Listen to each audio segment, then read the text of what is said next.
Is it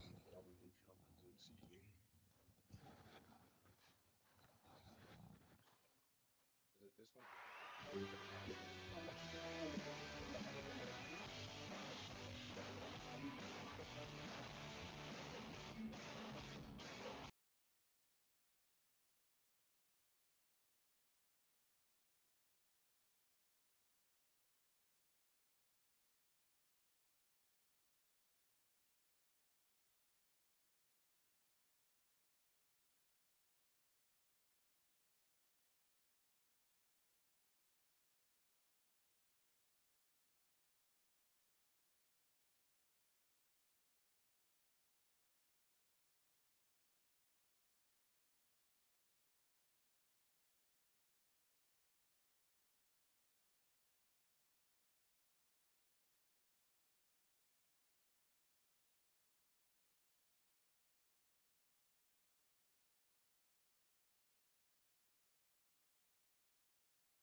And Tristan, man, if you can, I want to get a moment. Just tell me, man. Obviously, like most kids, we play football forever, but and as you started, did you start in like flag football or kind of what was it? I think first year of flag football was in kindergarten, and I played 1 year flag football, and then from then, my first year, my first grade year, all the way till now, uh, played 2 years in Somerset, and then the rest all been in Divine. Man. Yeah, so Somerset, I think they were the kind of like the bigger end, right? They're the ones figured it out a little bit better than Divine did at first. I think we were kind of They just had a younger team. Divine okay. didn't have a first and second grade team for tag football. Oh, so you went straight over there then. I went right there. That's cool. They start like third grade. I think here in Divine it starts third and fourth grade, or so first and second he was able to go. Yeah, so you've been hitting pads since as long as you could, huh? Yeah, it's been a while.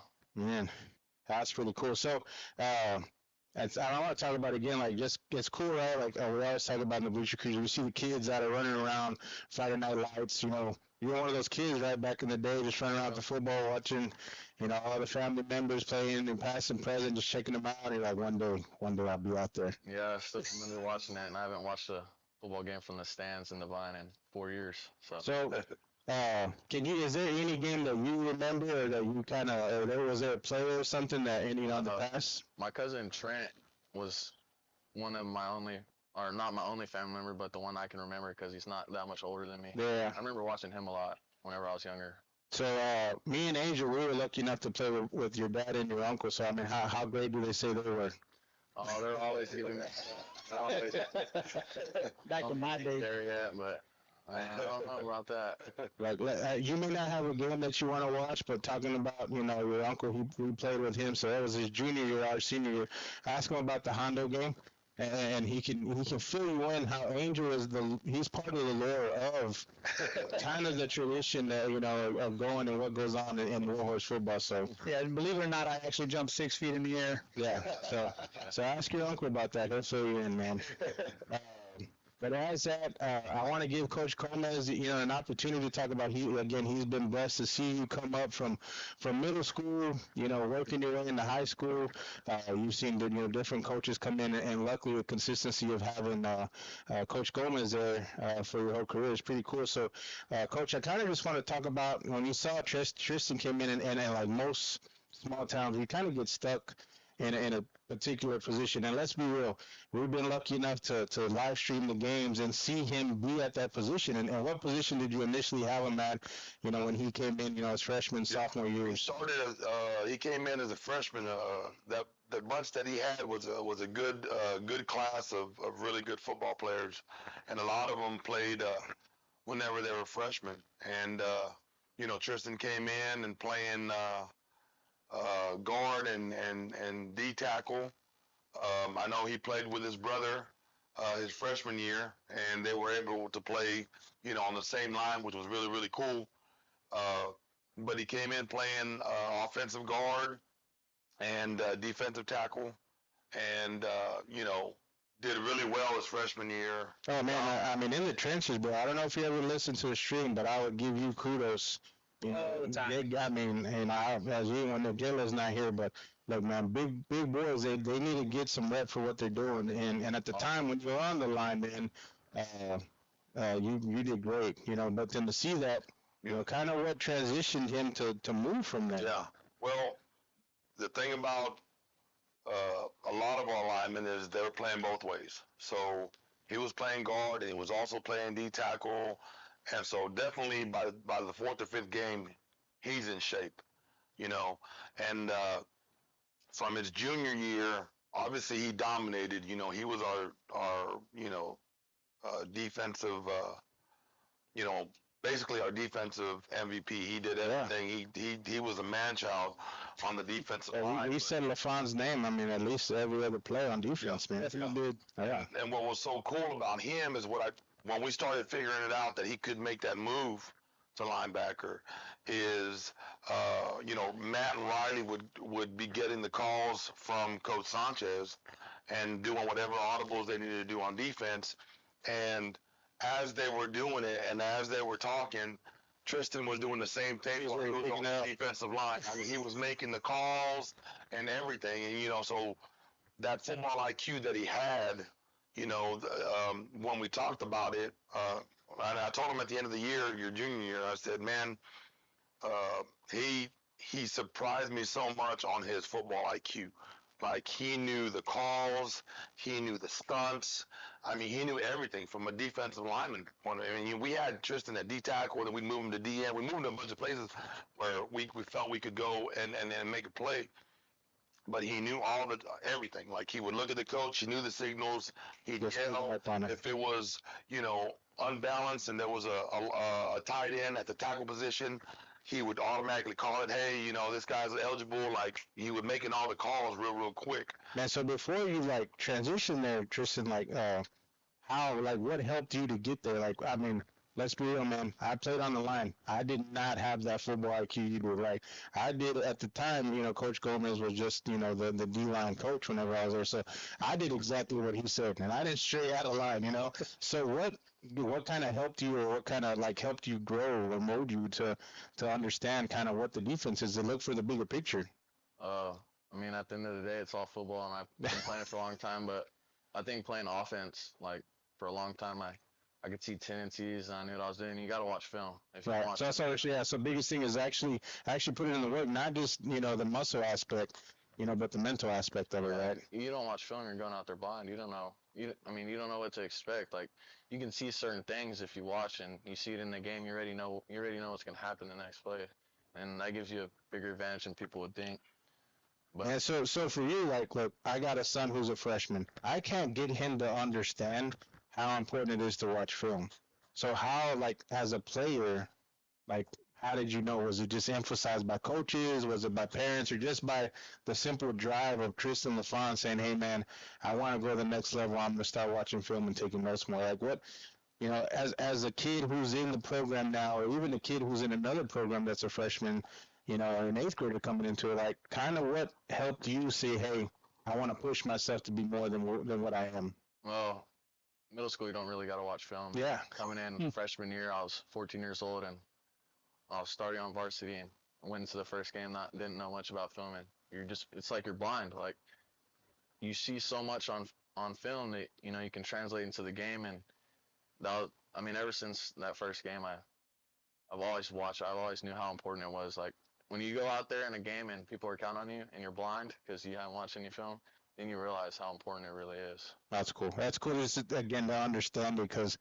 again, completely different generations, but, we were only lucky enough to watch film, and we only had certain days in practice, right? Like, back in the day, we'd have to go in the mats and yeah, we don't talk about that weight room anymore, but that's what we had. So being able to have that emphasis, and I think a lot of it now is the technology, right? Like I utilize huddle cams, so I think there's a lot of highlight films where I've seen of you like on the huddle cam. So besides like team film, would you kind of go out on your own, or is it kind of you focus with team, or either like strictly in a meeting, or like a couple of guys, or We had mandatory film meetings every week, but that's not enough. Yeah. Like, I mean, you can watch a game on huddle in 45 minutes, but you need to watch plays multiple times. Breaking them down. Yeah, really see what it is. So. And I think that's cool, man, to understand that it's not, you got to hit the weight room and practice just as much as film.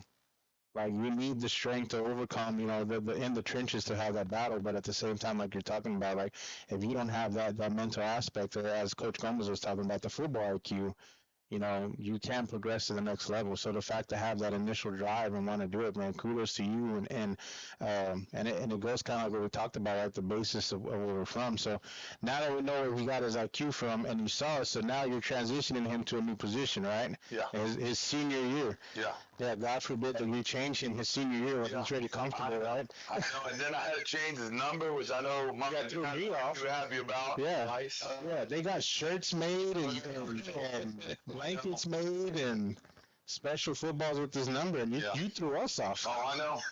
Yeah, but I mean, with Tristan, what makes him so special is he went above and beyond just being at practice and just knowing what to do.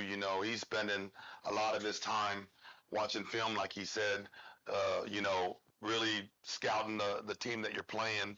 And he hit the nail on the head there about, you can watch a game and go through it, but I remember having to grade you offensive linemen as an O-line coach, and you watch every play, you watch it like 5 or 6 times because you got 5 or 6 guys, and and it's weird because after the 4th or 5th time, you're like, hey man, I didn't know that happened. Oh yeah.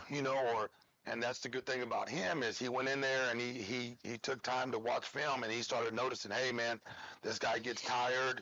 He's showing, he's going to showing pass, or showing like he's pulling, and it gives a lot of tendencies on film that you can see in the game, especially once the game starts going. And that's why he was able to make that. He had to put a lot of work out there, with the weights and running. He had to trim down a little bit and get faster. Right. He was 240, 245 on the line, and they trimmed down. I told him, I said, man, you're gonna have to trim down maybe about 10 or 15 pounds, but you're gonna be faster, and you're still not gonna lose any strength. And that's what he did, man. He put in the weight room. He was out there running sprints. He got faster. Everything that we asked of him, he did. And so coming into his senior year, I knew he was going to do really, really well. And kudos to you, man, because to make that transition, let's be realistic. Like, most people see their senior year like, man, I want to be the best at what I've been at for the past 3 years. But being able to take that mindset and be like, nah, you know what? How can I help the team? Yeah, I want to continue on my path to be better. And knowing that, hey, I'm going to go to this position, and that you got a coaching staff that's got someone just as strong to go back on the line to fill you. Like, man, kudos to you for being able to, be mentally strong to accept that. Like, and then to follow coaches and knowing kind of what your role is as a team. It's more than just you. So as Coach Gomez said, man, it's pretty cool to hear that. Kudos to you for doing that. Man, so we kind of know where he's at now. So I don't know much about the All-Star game. I mean, this has been a couple of years that we've been lucky to have some kiddos from Divine participate in it. Can you kind of tell us what that is? It's played in the Alamo Dome. It's kind of like the best of the best in the whole city, and the surrounding towns around it. And they get guys from different schools, and they have a white team and a blue team. Kind of like, how all-star games, they have north, south, white, blue. And so, you get, athletes that were great on their team, and they come in, they compete, and, get to form that bond together and get to play against, the other guys from the other, whether. I think he was talking about kids that are like 6'8", so obviously we would never meet up with them, right? Like, not even doing that. The school size doesn't matter. There's The whole area. San Yeah. Antonio. So it separates the two. It's just like Coach Gomez said, it's the best of the best in the area of the county and the state. 4A, 3A, 2A, they're all involved. And so it gets guys to compete against, guys that they hear about on TV or, Yeah. Playing in Judson, playing in the paper or online. You see these guys, he's a senior over here, he's doing real good. Well, heck, now he gets to play against those guys and show what he's got. And so that's what's exciting. That's what we're excited for him to go out there and kind of be in the moment. Yeah, man. And so kind of now again, as he's talking about the game, I want to talk about, you've been going to practice already for a handful of days, and your grandpa's talking about, just the travel. So I mean, you're still in high school, and now you're trying to live this life almost as a college player, driving far for practices, having late practices, and then I really appreciate, your grandpa and you coming out to do this, to give a chance to talk about it. Like, man, do you see it again, how now you're at the next level? I mean, what are you seeing now, just even competing in this All-Star game? I mean, working with new coaches and new players, and how is it being able to adapt? Like, is there something here that maybe you learned on the low horses that's helping, at these practices? Or Yeah, I mean, the most important thing is hard work, and I think you learn that a lot here. I think we work harder than a lot of them. A lot of them don't go 2 ways. A lot of them don't have real 2 days anymore. I think it just knowing and learning hard work here. I mean, it's a grind, but it's a grind worth living. I like that. Yeah. Yeah, it's at the end of the day, it's football. So if you work hard and you know football and you just work harder than others, it's the same thing. Continue to succeed. No matter where they're from. Oh, that's cool. So now the defense, as you and Coach Gomez were kind of talking about defense. Look, I'm sorry, I'm an offensive guy. Like I said earlier, bro, I had a one-track mind. I did what Coach Stewart told me to do, and I didn't do anything else. I didn't want to mess up. I didn't want Coach Gomez to yell at me. So I stuck to my basics, bro. I'm not like you pushing out. So can you kind of talk about some of the defenses? Is it similar to what we ran, and is it able to group what they're doing, or? Coach Sanchez is a great defense coordinator, the best one I've ever had by far. We had a different defense every week. Like, if we're playing a team that we need, we're not going to stay in a defense that's not the best suited for the team we're playing. So, I mean, if we needed a stack, I've played stack before. I've only played linebacker for 1 year, but I've played every defense there is. Yeah. And that helps. I mean, our base wasn't a stack, but we've played stack, and that's what we're playing in Alamo Bowl. So I'm familiar with it. I know how to run it. I know what it should look like. I know what you need to read and all that. So having, only been there for a year, but we do all sorts of defenses. It just makes it easy. That's cool. Yeah, because I know there's been times before games I talk about defense with Coach Gomez, and he's always like, oh, man, Sanchez is doing this, changing it up, and it's kudos to Sanchez and Coach Gomez at the time, being the head coach and giving that, just that responsibility and knowing that Coach Sanchez could be able to take that defense and, like you're saying, just changing it up every week, knowing that you're going to be a leader out there on the field on Friday and taking what he's got and rolling with it, man. It definitely says a lot, like you're saying, like, it's football. It's easy, right? Work hard, and then the person who works hard is going to succeed. So, man, so I think the game is this Saturday. I think it's at 5:30. It's going to be televised, I think, on the CWUSA, and I think on the radio, I think 94.1. Yes. Have they told you what number? I mean, you had different numbers already. Yeah. So you got my jersey. So you're going to go back to 50? He's number 50. All right. 45, yeah, I'm 50. You're going to be 50 there in the All-Star game. And you're on blue team? Blue team. And so when you come into it, kids kind of know about you. I mean, as Coach Gomez says, it's the best of the best. And look, all we got are the Bleacher Creatures here, Divine, man. We're trying to do the best that we can to promote y'all and give you a spotlight. And we're trying to, work with Divine ISD. We're very lucky to have, Coach Gomez. And at the time we had Coach Sessions, Jim Sessions, that really made sure that this is what it's for, right, to spotlight on. But is there any kids that, oh, man, I heard about you? Yeah, not as many as the other schools that are there that play each other all the time. Yeah. We play a couple teams. Like SA Christian has 2 kids up there. We played them. I remember whenever we went there to do the interview, I was talking to a kid from Randolph, and I had a pretty good game, Randolph. Yeah.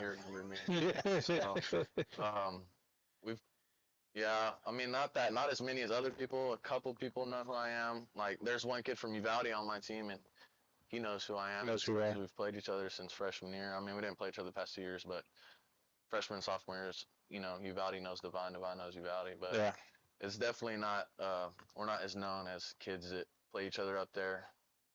And I guess one last question for Coach Gomez, and then when you've been coaching, I just kind of want to just again, man, just reiterate, some of the things that you talk about the football IQ with him, and man, is there one thing just overall with Tristan that you felt that he continued to show as a leader? Is it just pumping up everybody?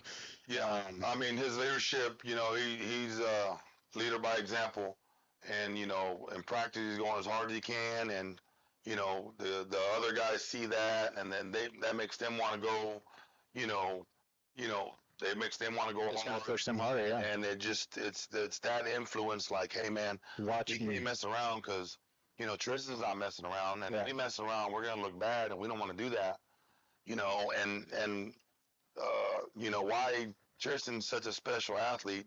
You got to look at what we did with him, what we were able to do with him, just because of his talents. He was a D lineman and an offensive guard, and then we move him to tight end, and he dominates tight end and with his blocking, and he can catch. Like he has really soft hands. He can catch the ball. He got some big time. We got some big time first downs off of him, off of play action, with him getting out there and getting the ball against Bandera. We had a few first downs that he got, and then we stick him at fullback, and get him out there blocking, and we had a touchdown for him. Unfortunately, the Carter bobbled the ball, wasn't able to give it to him. There was this big hole, and Carter. He grabs the ball. TJ and him, they kind of fumbled it, but he was like, he saw the hole and he was like, oh my God, Carter got it.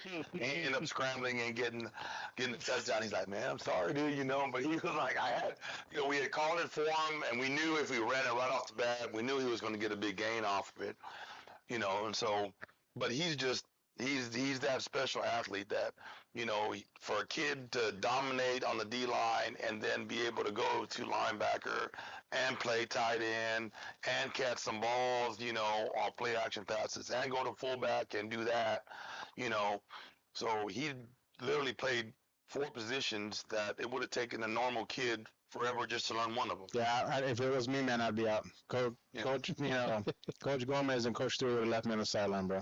Yeah, I transitioned from center to guard, and that took me a whole year to figure that out.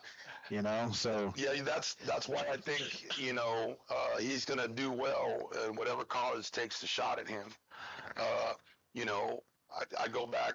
One of my teammates in college, he was a nose guard at Chapel Hill, Tyler Chapel Hill, and they won state. He was a nose guard, and he ended up being a middle linebacker in college at a D1 school and did well. Why? Because the coach told me, our team is going to be better if you play nose guard. We know you can play linebacker, but nobody can block you. Yeah. And that's the thing with Tristan. He's such a good athlete that he can play so many positions. Just versatile. Yeah, and when you think about that, when colleges will go evaluate guys and see, that's the one thing that's gonna, set him apart. Plus the fact that he knows what hard work is, and he's gonna go and he's gonna watch film. And then, whenever you get to that level, everybody's just as good as you or better. Yeah. But you can outwork people. And that's what I know Tristan will do. He's going to go and outwork people, and he's going to, get his shot in there, and he's going to do really good things. Cool. Man, Tristan, so this is your one shot as a Warhorse, man. I mean, I know my son, he's a freshman, and he definitely looks up to you, as Coach Gomez said, and he saw you as a kid that, as the leader out there during practice, so I do know that you have set a presence and a tone for the younger generation to look to, man. So as a spectator, as just someone who sits behind the camera, and as they call him, the stadium coach, man, I appreciate everything you've done for the program. I appreciate what you've done for the next generation, for the kids to be like, hey, I want to be like LaFon. That's why I was asking who you remember playing, because again, I can only reference my son because that's the only kid I know playing in the game. But for him to come home and be like, oh man, Dad, today LaFon was doing this and this in practice, or today I got a chance to go up to LaFon and man, he knocked me out, and But just hearing how he said, like, after you knocked them out, like, you picked them up and you're like, hey, man, do it again. Like, to have that, that type of mentality to know, like, hey, it's more than just me. It's not about Tristan LaFon. Again, as a spectator, man, I appreciate that. Like, as a parent to a son who wants to continue down this program that the Warhorses are, I truly do appreciate everything you've done. Whether it's instilled from your grandpa or from your dad, or from what I understand, the true legend, the true Mr. LaFon, that created the culture of the LaFon football program. From what I heard before we started the interview, man, is there anything that you want to just tell the young group, man? Like, hey, keep doing this. Understand film, dude. I did not. Again, that wasn't. I never watched film. I watched it because I had to. Yeah, everything that. I mean, what is something that if Joe came in here right now, you need to tell him, hey, dude, you want to do this to be varsity? What would you tell the next group? There's not one thing you can do that's gonna. I mean, it's all the things in a combination and a mix put together, and what you put in is what you're gonna get out. So you put a bunch of all of it in, you're gonna get a nice return. You just a little bit here and there. That's what your season's gonna look like. A little bit here and there, make a couple plays, put a lot of work in, make a bunch of plays. It's hard work beats talent. Nice, man. I appreciate that. Well, Coach Gomez, I appreciate your time. I appreciate everything that you've done this year for the Divine Warhorses. Had a winning season, lost first round playoff, man. But as we always talk about, with the losses comes tons of wins. Being able to see young men like LaFon and I think him and Enoch went and played a game up in Dallas. I didn't talk about that, but being able to see these other kids, man, you've had a great season with some great kids that have continued to grow. So again, as a spectator, man, as the bleacher coach, man, I just want to tell you we appreciate this football season, what you and the coaching staff has done. As Tristan talked about, giving the confidence to Coach Sanchez to go out there and just try different things. I remember my daughter talking about you and Poppy every week on the whiteboard, coming up with plays on how you're going to beat the next team for this week coming. So again, as a spectator and as the guy behind here, as me and Angel like to say, man, we appreciate what you've done for this program. We appreciate what you represent for Divine. And then we thank you for the season, and we look forward to what the next group has, man. Maybe they put in a little bit of a lot, right? Yeah. And that's the sign. So with that, I appreciate everything. You have a good night. Bleachercreatures, have a good night. Appreciate it. Gentlemen, thank you. Yeah, definitely.